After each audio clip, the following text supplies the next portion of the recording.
E hoje é celebrado o Dia de Finados. A gente relembra a memória das pessoas que faleceram. Sentimos o coração apertar de saudade e aí, num momento como hoje, a gente relembra todo o processo que foi a perda de alguém que amamos. Num primeiro momento, ficamos sem entender o que está acontecendo. Parece que perdemos o chão. Depois vem uma dor quase que insuportável. Revolta por conta da circunstância da morte e até com nós mesmos. Costumamos perguntar: o que eu deixei de fazer para evitar a morte daquela pessoa que eu amo tanto? Passada essa fase, vem a saudade. Em alguns momentos, aperta a tristeza. Noutros, lembramos com carinho. E como a gente lida com todos esses sentimentos? Como passar pelo luto com um pouco mais de compreensão sobre esse momento? A psicóloga Elisângela Pereira está aqui comigo. Ela vem conversar com a gente sobre essas e outras questões. Bom dia, Elisângela. Obrigada por ter aceitado o nosso convite e estar com a gente aqui. Então, eu já comecei a falar um pouco do que é esse processo de luto e de como que acontece essa perda da pessoa que a gente lida. É pai, mãe, irmão e até mesmo filho. Amigo. Como que a gente lida com isso tudo? Então, lidar com o luto tem muito mais a ver com o processo de aceitação do que qualquer coisa. Porque o luto ele tem fases. A primeira fase é a negação. É aquele momento que a gente não acredita que aquilo ali está acontecendo. Então é uma dor muito grande. A gente precisa amadurecer essa ideia, sabe? A gente precisa trabalhar por dentro, sabe? Deixar vir à tona todos os sentimentos. E hoje em dia o que a gente vê?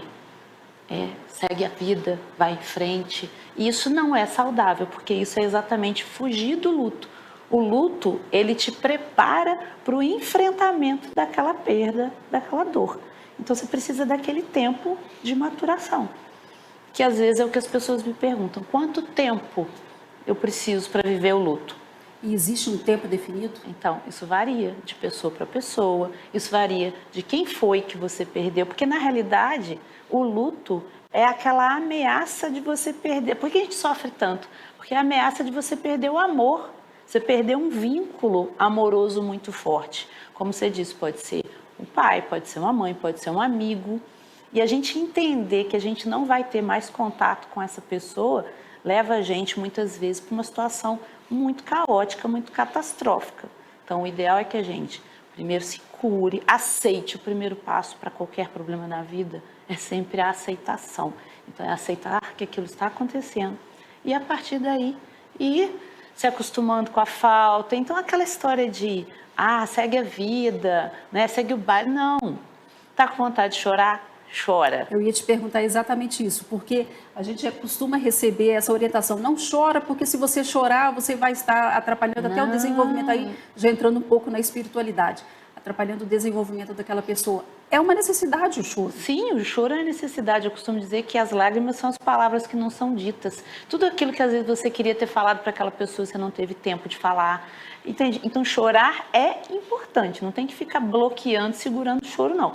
Chore à vontade, às vezes vai acontecer involuntariamente, de você, às vezes está na rua, às vezes você está no mercado e você lembrar porque é uma cena que você fazia junto com aquela pessoa. Então não reprima, reprimir a emoção é a pior coisa que a gente pode fazer, porque quanto mais você reprime, mais tempo você demora para curar. Ao contrário, quanto mais você entrega, quanto mais você vive aquele luto, mais rápido você vai sair dele de forma saudável, de forma sadia. E aí aquela dor imensa vai virar o quê? Uma saudade gostosa. Mas isso vai demorar um tempinho, né? Que é aquele momento que a gente consegue até rir, lembrando daquela pessoa. Dos momentos, exatamente, coisas que a gente fazia junto. Mas isso vai demorar um pouquinho.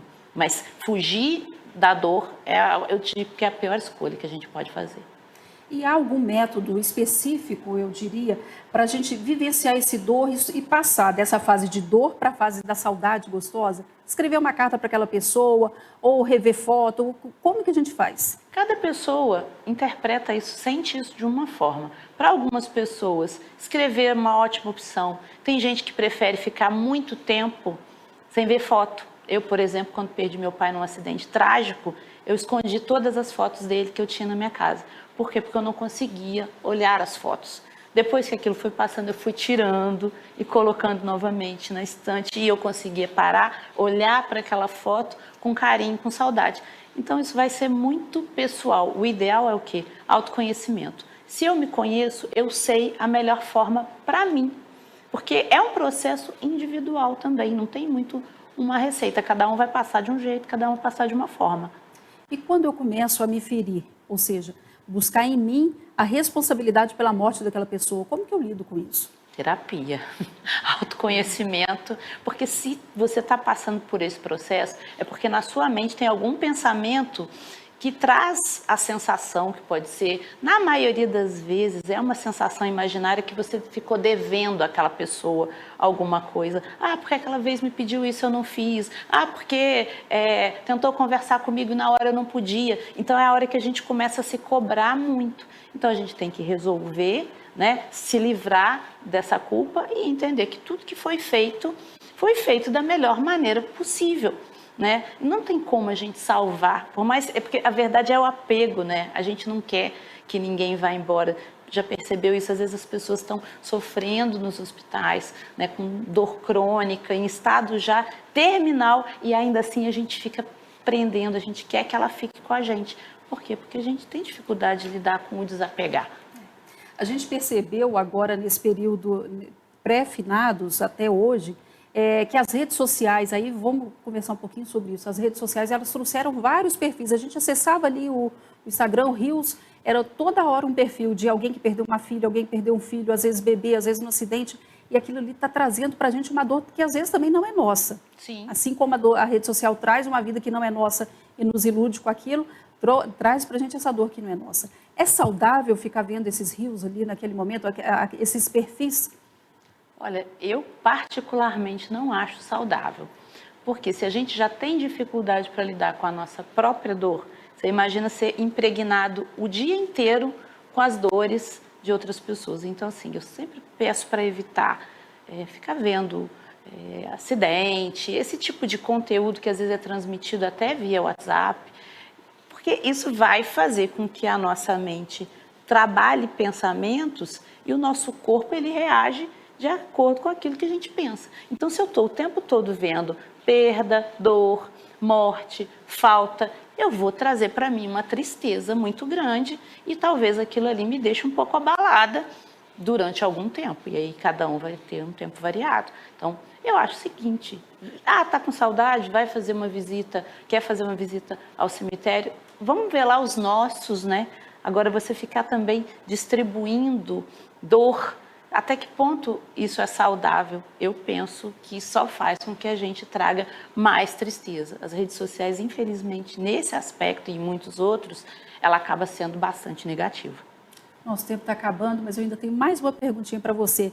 Hoje, acho que vale a gente refletir um pouco sobre como lidar com a morte, não é? Uhum. A gente meio que esquece que a morte ela é um ponto comum entre todos nós, e a gente planeja, e a morte está aí, como que lida com isso? Então, lidar com a morte, eu falo que a melhor forma é você aprender a viver o aqui e o agora. Hoje, o que a gente mais tem é gente ansiosa. O que é a ansiedade? A ansiedade é você estar sempre no futuro. Quando você está sempre no futuro, você não está vivendo agora. Se você não está vivendo agora, você não está vivendo hoje. Então, você está acelerando o processo de morte, porque você está sempre lá na frente. Melhor forma de lidar com a morte, viva o hoje, né? Tem uma frase do Osho que eu gosto muito que ele fala, somente uma vida bem vivida nos afasta do medo da morte. Então, se você está aqui, você está no presente, na hora que você for embora, e a gente vai porque a gente não tem escolha, a gente vai com a alma lavada, fala, eu fiz tudo que eu tinha que fazer da melhor maneira possível. Elisângela, mais uma vez eu te agradeço. Espero você aqui em outros momentos no estúdio da JF TV. Eu que agradeço o convite. Obrigada. Até a próxima. Até a próxima.